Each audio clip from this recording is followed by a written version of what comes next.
Welcome to YouTube channel GK GS with Manish sir.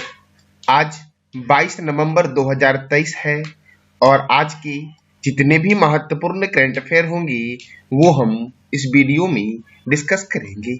इस video का PDF आपको Telegram पे मिलेगा जिसका लिंक वीडियो के डिस्क्रिप्शन बॉक्स में है। तो आइए शुरू करते हैं आज का महत्वपूर्ण करंट अफेयर। आज का पहला प्रश्न है, राष्ट्रीय मृगी दिवस कब मनाया जाता है? तो साथियों, राष्ट्रीय मृगी दिवस मनाया जाता है 17 नवंबर को। अब साथियों, इस महीने में और कौन कौन से महत्वपूर्ण दिवस मनाए गए हैं? तो देखो, विश्व सुनामी जागरूकता दिवस 5 नवंबर, शिशु संरक्षण दिवस 7 नवंबर, राष्ट्रीय कैंसर जागरूकता दिवस 7 नवंबर, विश्व रेडियोग्राफी दिवस 8 नवंबर, शांति और विकास के लिए विश्व विज्ञान दिवस कब मनाया गया? 10 नवंबर को मनाया गया। राष्ट्रीय प्रेस दिवस कब मनाया गया? 16 नवंबर को मनाया गया। साथियों, वर्ल्ड फिलोसफी डे कब मनाया गया? 16 नवंबर को। और अंतर्राष्ट्रीय छात्र दिवस कब मनाया गया? तो 17 नवंबर को मनाया गया। अगला प्रश्न हमारा है, मालदीव के राष्ट्रपति मोहम्मद मुइज्जू के शपथ ग्रहण समारोह में भारत का प्रतिनिधित्व किसने किया है? तो साथियों, किरण रिजिजू ने किया है। अब साथियों, किरण रिजिजू ने किया है तो किरण रिजिजू के पास कौन सा मंत्रालय है ये बताना है आपको कमेंट बॉक्स में। कुछ और भी मंत्रालय है जो एग्जाम के लिए महत्वपूर्ण है, उसको देखते हैं। जैसे कि संस्कृत मंत्री और पर्यटन मंत्री कौन है? जी किशन रेड्डी। ग्रामीण विकास और पंचायती राज मंत्री कौन है? गिरिराज सिंह है साथियों। सूचना एवं प्रसारण तथा युवा कार्य एवं खेल मंत्री कौन है? अनुराग ठाकुर है। पर्यावरण एवं जलवायु परिवर्तन तथा श्रम एवं रोजगार मंत्री कौन है? भूपेंद्र यादव है।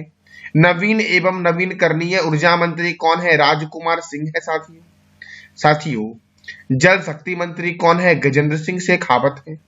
रेल मंत्री, संचार मंत्री तथा इलेक्ट्रॉनिक्स सूचना प्रौद्योगिकी मंत्री कौन है? अश्वनी वैष्णव है। इस्पात मंत्री कौन है? ज्योतिरादित्य सिंधिया साथियों केंद्रीय इस्पात मंत्री है। सड़क परिवहन एवं राजमार्ग मंत्री कौन है? नितिन जयराम गडकरी। कृषि एवं किसान कल्याण मंत्री कौन है? नरेंद्र सिंह तोमर है। वित्त मंत्री कौन है? निर्मला सीतारमन है साथियों, वर्तमान में वित्त मंत्री। भारत के प्रथम वित्त मंत्री कौन थे ये बताना है कमेंट बॉक्स में आपको। विदेश मंत्री हैं सुब्रमण्यम जयशंकर। पशुपालन, डेयरी और मत्स्य पालन मंत्री हैं पुरुषोत्तम रूपाला। महिला एवं बाल विकास तथा अल्पसंख्यक कार्य मंत्री हैं स्मृति ईरानी। कानून एवं न्याय मंत्री हैं अर्जुन राम मेघवाल। पृथ्वी विज्ञान मंत्रालय किनके पास है? तो किरण रिजिजू के पास है। और साथियों, मालदीव के राष्ट्रपति के शपथ ग्रहण में इन्होंने ही भारत के तरफ से पार्टिसिपेट किया है। रक्षा मंत्री कौन है वर्तमान में? तो राजनाथ सिंह है। भारत के प्रथम रक्षा मंत्री थे बलदेव सिंह साथियों। अगला प्रश्न हमारा है, पेड्रो सांचेज किस देश के फिर से प्रधानमंत्री बने हैं? साथियों, स्पेन के फिर से प्रधानमंत्री बने हैं पेड्रो सांचेज।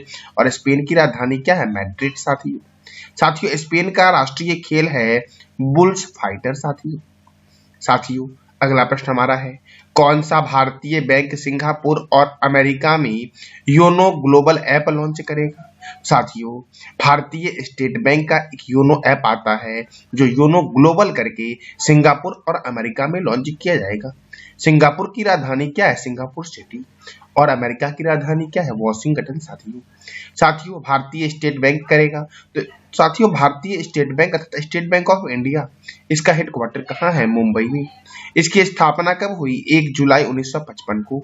और इसकी चेयरपर्सन कौन है? दिनेश कुमार खरा साथियों, एसबीआई के चेयरपर्सन है। अमेरिका देखो तो भारत और अमेरिका के बीच एक अभ्यास होता है, एक सैन्य अभ्यास, उसका नाम है टाइगर ट्रंप अभियान। टाइगर श्रॉफ सैन्य अभ्यास अमेरिका और किस देश के बीच होता है ये बताना है कमेंट बॉक्स में आपको। 49वीं समांतर रेखा अमेरिका और कनाडा के बीच है साथियों, उत्तरी ध्रुव पर पहुंचने वाला प्रथम व्यक्ति है रॉबर्ट पियरी। साथियों, अमेरिका और कनाडा की सीमा पर ही स्थित है नियाग्रा जलप्रपात जो सेंट लॉरेंस नदी पर स्थित है। और भारत में नियाग्रा जलप्रपात के नाम से किस वाटरफॉल को जानते हैं? तो चित्रकूट झरने को जानते हैं। चित्रकूट झरना किस राज्य में स्थित है ये बताना है आपको कमेंट बॉक्स में। चंद्रमा पर उतरने वाला प्रथम व्यक्ति था नील एंगस्ट्रॉम। और चंद्रमा का अध्ययन किस विज्ञान में होता है? तो सेलेनोलॉजी में होता है। संविधान लिखने वाला प्रथम देश अमेरिका का। ताजे पानी की सबसे बड़ी झील सुपीरियर झील है जो अमेरिका में है। यह विश्व की सबसे बड़ी ताजे पानी की झील है, सुपीरियर झील साथियों। अगला प्रश्न हमारा है, चक्रवाती तूफान मिथिली को किस देश की तट से टकराने की संभावना है? तो बांग्लादेश से टकराने वाला है साथियों, चक्रवाती तूफान मिथिली साथियों। अब बांग्लादेश से टकराने वाला है साथियों, तो बांग्लादेश की राजधानी क्या है? ढाका। बांग्लादेश की करेंसी क्या है? बांग्लादेशी टाका। बांग्लादेश के प्रेसिडेंट कौन है? मोहम्मद शहाबुद्दीन। बांग्लादेश के प्राइम मिनिस्टर कौन है? शेख हसीना। संप्रीति थल सैनिक अभ्यास और बोगो सागर नौसैनिक अभ्यास जो होता है ये भारत और बांग्लादेश के बीच होता है। बंगबंधु नेशनल स्टेडियम कहाँ है? तो ढाका में है साथियों। बंगबंधु नेशनल स्टेडियम कहाँ है? ढाका में। बांग्लादेश की संसद का नाम है जातीय संसद। और रूपपुर परमाणु ऊर्जा संयंत्र जो है ये कहाँ पर है? तो बांग्लादेश में है साथियों, रूपपुर परमाणु ऊर्जा संयंत्र। अगला प्रश्न हमारा है, बिहार सरकार द्वारा विधानसभा में पेश की गई जाति आधारित जनगणना की रिपोर्ट के अनुसार राज्य में कितने लोगों के पास अपना निजी वाहन नहीं है साथी? तो 95.49% लोगों के पास निजी वाहन नहीं है साथियों। अगर साथियों मैं पूछूं कि कितने ऐसे लोग हैं जो प्राइवेट सेक्टर में काम कर रहे हैं बिहार में, तो 3.36% साथियों। साथियों कितने ऐसे परिवार हैं जिनके पास पक्का मकान नहीं है? तो 40% ऐसे परिवार हैं जिनके पास पक्का मकान नहीं है बिहार में साथियों। साथियों कितने ऐसे परिवार हैं बिहार में जिनकी मासिक आय जो है ये 6,000 रुपए या उससे कम है? तो 34.13% लोग ऐसे हैं बिहार में जिनकी मासिक आय 6,000 रुपए या 6,000 रुपए से कम है। साथियों बिहार सरकार ने अगले 5 वर्षों में प्रति गरीब परिवार को 2 लाख रुपए देने का ऐलान किया है। कितना? तो 2 लाख रुपए देने का ऐलान किया है बिहार सरकार ने साथियों। अब बिहार सरकार, तो बिहार की राजधानी क्या है? पटना। बिहार के गवर्नर कौन है? राजेंद्र विश्वनाथन आलेरकर। बिहार के मुख्यमंत्री कौन है? नीतीश कुमार। साथियों बिहार की स्थापना हुई थी 22 मार्च 1912 को और प्रत्येक वर्ष 22 मार्च को बिहार स्थापना दिवस मनाया जाता है। साथियों 22 मार्च को एक और दिवस मनाया जाता है, तो कौन सा दिवस मनाया जाता है ये बताना है कमेंट बॉक्स में आपको साथियों। बिहार में राज्यसभा 16 है और लोकसभा 40 है। वाल्मीकि राष्ट्रीय उद्यान पश्चिम चंपारण में स्थित है और पश्चिम चंपारण बिहार का सबसे बड़ा जिला है। गौतम बुद्ध वन्यजीव अभयारण्य बिहार में है। कैमूर वन्यजीव अभयारण्य कैमूर जिले में है। पंत वन्यजीव अभयारण्य राजगीर शहर में है साथियों। साथियों बिहार के किस शहर को बोलते हैं मोक्ष की भूमि? तो गया को बोलते हैं मोक्ष की भूमि। साथियों गया का प्राचीन नाम क्या था ये बताना है कमेंट बॉक्स में आपको, क्योंकि गया में ही गौतम बुद्ध को ज्ञान की प्राप्ति हुई थी। तो साथियों आपको ये बताना है कि गया का प्राचीन नाम क्या है। साथियों गया में ही देश का सबसे बड़ा रबर डैम बना है और किस नदी पर बना है? तो फल्गु नदी पर बना है भारत का सबसे बड़ा रबर डैम साथियों। साथियों भोजपुरी का शेक्सपियर किसे बोलते हैं? भिखारी ठाकुर को बोलते हैं भोजपुरी का शेक्सपियर। G20 श्रम संघाई शिखर सम्मेलन की मेजबानी कहाँ की गई थी? तो बिहार की राजधानी पटना में की गई थी। साथियों पटना का प्राचीन नाम है पाटलिपुत्र या कुसुमपुरा। तो पाटलिपुत्र की स्थापना जो की गई थी उदयनी के द्वारा की गई थी, और ये जो उदयन था ये किस वंश का शासक था ये बताना है कमेंट बॉक्स में आपको साथियों। साथियों अगला प्रश्न हमारा है, प्रलय किस तरह की मिसाइल है जिसका परीक्षण DRDO ने अब्दुल कलाम द्वीप से किया है? साथियों सबसे पहले यहां से आपका 2 प्रश्न निकलता है कि DRDO का फुल फॉर्म क्या है, DRDO क्या है, और साथियों ये अब्दुल कलाम द्वीप जो आपका है अब्दुल कलाम द्वीप ये कहां पर है? अब्दुल कलाम द्वीप, तो ये ओडिशा में है अब्दुल कलाम द्वीप साथियों। और इस द्वीप का प्राचीन नाम क्या था? तो व्हीलर द्वीप था इस द्वीप का पुराना नाम, और ये कहां पर है? ओडिशा में। अब DRDO के बारे में जानते हैं। DRDO का फुल फॉर्म है defence research and development organisation साथियों।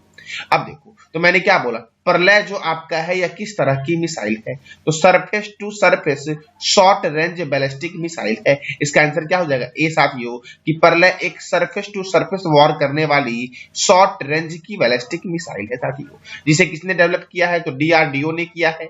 डीआरडीओ का फुल फॉर्म है defence research and development organisation. इसकी स्थापना हुई 1 जनवरी 1958 को और इसका मोटो है strength origin is in science, यानी कि साथियों बलस्य मूलम विज्ञानम। और डीआरडीओ के चेयरमैन कौन है, समीर वेंकटपति कामत डीआरडीओ के चेयरमैन है। ओडिशा साथियों, ओडिशा में ही है व्हीलर द्वीप जिसका नया नाम है अब्दुल कलाम द्वीप। तो ओडिशा की राजधानी क्या है, भुवनेश्वर। ओडिशा के मुख्यमंत्री कौन है, नवीन पटनायक। ओडिशा के गवर्नर कौन है साथियों, रघुवर दास नए वाले बने हैं। ओडिशा में राज्यसभा कितना है, 10 और लोकसभा कितना है, 21। गंजम जिला भारत का ऐसा पहला जिला बना है जो बाल विवाह मुक्त बना है, जो ओडिशा का ही जिला है। ओडिशा में कुछ महत्वपूर्ण त्योहार मनाए जाते हैं, जैसे कि बाली यात्रा, नुआखाई महोत्सव, चंदन यात्रा और रज महोत्सव या रज प्रवा। ये कहाँ मनाया जाता है, ओडिशा में साथियों। भगवान बिरसा मुंडा हॉकी स्टेडियम दुनिया का सबसे बड़ा हॉकी स्टेडियम है, जो ओडिशा के राउरकेला में है। चिल्का झील खारे पानी की सबसे बड़ी झील है ओडिशा में, और चिल्का अभ्यारण्य भी ओडिशा में ही है। सिंपली पाल अभ्यारण्य ओडिशा में है। गहिर मठ वन्य जीव अभ्यारण्य ओडिशा में है। भितरी कनिका राष्ट्रीय उद्यान ओडिशा में है। वैसी पल्ली वन्य जीव अभ्यारण्य किस राज्य में है, तो ओडिशा में है साथियों। बद्रमा वन्य जीव अभ्यारण्य ओडिशा में है। नंद कानन वन्य जीव अभ्यारण्य ओडिशा में है। सप्तकोशिया बाघ रिजर्व ओडिशा में है। और करलापट वन्य जीव अभ्यारण्य किस राज्य में स्थित है, तो ओडिशा में है करलापट वन्य जीव अभ्यारण्य साथियों। कहां पर है करलापट वन्य जीव अभ्यारण्य, तो ओडिशा में साथियों। साथियों ये था ओडिशा के बारे में, डीआरडीओ के बारे में, और जो भी महत्वपूर्ण करंट अफेयर बनते थे आज वाले और उसके साथ स्टैटिक वो सारे मैंने आपको करवाए। साथियों कल मैंने आपसे 3 प्रश्न किया था। वो 3 प्रश्न हमारा था कि किस सिख गुरु ने खालसा पंथ की स्थापना की थी, तो गुरु गोविंद सिंह ने की थी। दूसरा प्रश्न मैंने किया था कि हाल ही में किस राज्य के टाइगर रिजर्व को बेहतर रखरखाव वाला टाइगर रिजर्व घोषित किया गया है, तो पेरियार टाइगर रिजर्व को। साथियों पेरियार टाइगर रिजर्व किस राज्य में है, ये बताना है कमेंट बॉक्स में आपको। और हाल ही में उत्तरी पूर्व भारत के पहले एम्स का उद्घाटन किस शहर में किया गया है, तो गुवाहाटी में किया गया है। कहां किया गया है, गुवाहाटी में। आज का आपका 3 प्रश्न है जिसका जवाब देना है कमेंट बॉक्स में आपको। न्यायमूर्ति ए.के. सिंह किस उच्च न्यायालय के नए मुख्य न्यायाधीश बने हैं। दूसरा प्रश्न हमारा है हाल ही में शिक्षा मंत्रालय ने 12 से 13 अप्रैल को कहां युवा लेखक सम्मेलन का आयोजन करेगा, यानी कि किया साथियों हो गया है, तो युवा लेखक सम्मेलन का आयोजन कहां हुआ शिक्षा मंत्रालय के द्वारा, ये बताना है आपको।